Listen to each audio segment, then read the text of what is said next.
洗濯物を干す前のひとときいかがお過ごしでしょうか。私もこの動画を撮り終わったら、洗濯干そうと今持ってきました。おばさんバックパッカーの愛色70です前の動画でもう、第2期の旅行に行くような素振りを見せていて、全然まだ行ってないというか、もうちょっと行くまでに時間があるので、一つこの物干し台でするおしゃべりの動画を作ろうと思って今日は用意しました。私をご存知の方はなんでおばさんバックパッカーかっていうことがわかると思うんですけど、ご存知でない方に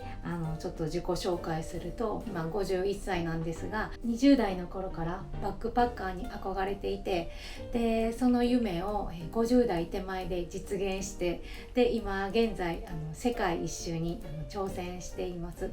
4分割しているので、今はその第1期が終わって第2期に行く間の時間です。次の動画はパッキングの動画になると思います。でそれで今日ちょっとこんなことを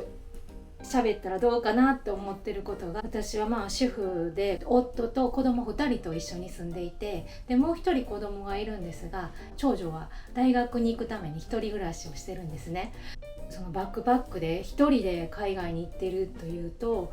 実際にコメントでもいただきましたが、その家族はどう言ってるかとか、家族はその間どうしてるのかとか、了解は得たのかとか、そういう風な質問を実際にいただくことがあるんです。で私は去年の6月にパリのパッキング動画で子持ちの主婦がどうやって長期にわたり家を留守にするかっていう方法を紹介したんですが、今回はもう少し焦点を定めて、大半の家事を担っている、人が家を開ける時に、周りが「いってらっしゃい、楽しんできてね」と、気持ちよく言われるとすごく出ていきやすいのに、そう言わない場合の、対処法を私の経験や考えを踏まえて紹介しようと思います。まずこの言わない人なんですが、主に一緒に暮らしている夫、子供、あと親と一緒に住んでたら親がそう言うかもしれないし、兄弟も一緒に住んでたらそう言わないかもしれない。その人たちはどういう反応をするかっていうことをまず考えたんですね。3パターンあると思うんです。1個目が寂しいから行かないでとか、心配だから行かないでと言われる。2個目、あなたが留守の間の家のことはどうなるのとダイレクトに言われる。3つ目、相手が黙り込む。だいたいこの3つのパターンやと思うんですけど、大きく分けて。でまず1についての私の対処法なんですが、寂しいから行かないでと言われる。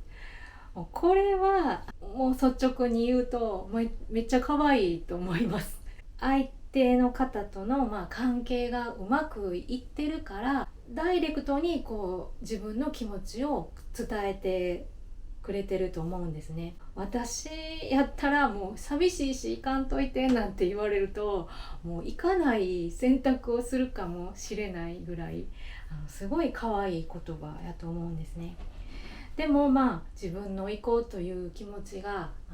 大きいのなら、私も寂しいけどお土産買ってくるから待っててねでいいんじゃないんでしょうか。そしたら旅に行ってる間も相手のことを思ったり、今やったら LINE もあるし、食べたものの写真送ったり、またお土産を選ぶのもすごい楽しいと思うんです。だからもう寂しいから行かないではそれでいいと思うんですよ。でももう一つの、心配だから行かないでという言葉は、私はこれは鬱陶しいんです。自分のその不安定な気持ちを単に相手にぶつけてるだけであって、相手の意向という気持ちとか考えないし、それに対してどうしたらいいかとかいう提案もないし、私はこれは非常に無責任な言葉やと思うんです。もうこれは私は無視します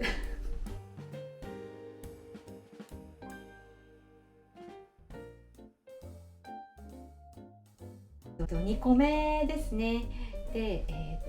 あなたが留守の間の家のことはどうなるのと言われる。でこれは主に家事を担ってると言われると思います。夫婦関係でよく起こるのではないでしょうか。でそんな時私は逆のパターンを考えるんです。例えば父親である人がいなくても何の問題もなく母と子供は過ごせるのに、なんで母がいないと父と子供だけでは過ごせないのかというと、結果母親が家事を担いすぎているんですね。母親がいなくても大丈夫な家庭を作ろうと思うけどどう思うとか、そういうところから始めたらいいと思うんです。でなんでそういう状態が望ましいかって言ったら、家族を一つのチームとして考えた時にそちらの方がより強固なチームですよね。一人が欠けてもみんなでできる。だからそういう提案をした時に、相手の人も自分を尊重してくれるなら、それが実現するように歩み寄ったり、実現するにはどうしたらいいかっていうことを一緒に考えてくれると思うんです。でも逆にそう提案してもそれに相手の人が歩み寄らない状態なら、もう一個前に遡る必要があると思うんです。お互い尊重し合える関係を作るために必要なこと、これは私は圧倒的に2人きりで過ごす時間が少ないから尊重し合えないのではないかなって思うんですね。2人きりで過ごす時間を作ろうということを提案します。いきなりこの2人の時間を作ろうって言っても、いやいやそんな2人きりで喋ることなんてないってなった時に、私がこうしたらいいのかなって思うのは、もうあらかじめ自分の気持ちや相手に聞きたいことっていうのをもうノートにまとめていくっていうことです。いくら頭でまとめてもいざその時になるとなんか変なこと言っちゃったりとかするので、もう手順を紹介すると、あらかじめ一人の時にノートやスマホでもいいと思うんですけれども、相手への質問や自分の感情をまとめておくんです。例えば一人で旅に出ようとして家のことはどうするのと言われて悲しかったとか、私は旅が一番好きだけど、あなたが一番幸せを感じることは何とか、そういう思い浮かぶことをノートに書くことから始めたらいいと思うんです。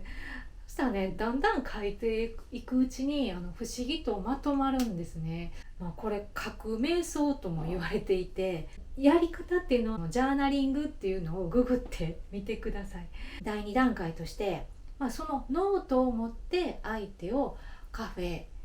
か、もしくはもう人に聞かれたくないならカラオケボックスを選びます。で家ではなくて場所を変えた方がお互いに向き合いやすい。カラオケボックス行ったらそんなん歌ってしまうってなったらもう歌ってもいいと思います。2人でね、同じ楽しい時間を過ごせたらそれでいいので。3番目がノートを開いて、その時ノートが味方になってくれると思うんです。自分の素直な気持ちを伝えたり、逆に相手に聞きたいことを聞く。4番目に、相手の言ったことをそこのノートに書く。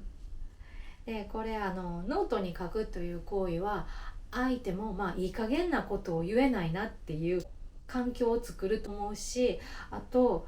後で言った言わないのトラブルも防げると思うので、相手の言ったこともノートに書くということですね。でこれ一度で歩み寄れたらラッキーですし、で逆に歩み寄れなかったらもう1から4番をただもう繰り返す。だからそのうちに効果が現れるのではないかなって思います。だからまとめますと、家のことはどうなるのと言われたら、まず提案をします。私がいなくても大丈夫な状態を作ろうと。でそっから2つに分かれて、その提案に対して相手が歩み寄れるか歩み寄れないかで、歩み寄れないのなら2人で過ごす状態を作るということで、改善できると思います。で最後に黙り込む。これ私の夫はまさにこのパターンですね。パターンだったでしょうか。これはもう根比べです。既成事実を何個も作っていった方が勝つっていうか、既成事実を作っていくしかないですね。私の場合は黙ってるんやったらもうやるしなみたいな感じですね。黙ってるからやんか、あとはじゃあお願いしますねでもう行きます私は。で気持ちの良いものではもちろんないんですけれども、どちらの思いがほんまにしぶとく持続するかですね。これは本当に最後に残るのは自分の情熱なんですね。と最後にこれが一番大切なんですけれども、自分がしようと思ったけれども相手のことや家族のことを思って断念したというならそれでいいと思うんです。それが自分自身で出した答えなんやし、それでいいと思うんですよ。でただその時点ではそれでいいと思っても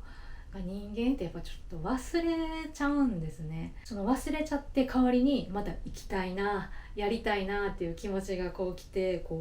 悶々としちゃうんですけれども、忘れないようにするためにも、ノートやスマホに残しておくべきやと思うんです。例えばもう私はどこどこへ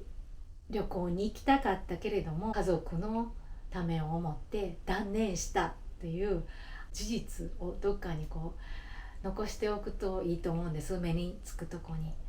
その決断を大切にして日々の自分が一番大切にしていること、やるべきことに正面から取り組んでいけばいいと思うんです。そしたらまたいいタイミングっていうのがきっとやってくると思うので、そういう風に過ごしていけばいいのかなと思います。以上ですそしたら、今日もすごい晴れるお天気なので、これから私洗濯物を干します。では今日も元気に過ごしましょう。次はだからパッキング動画でお会いしましょう。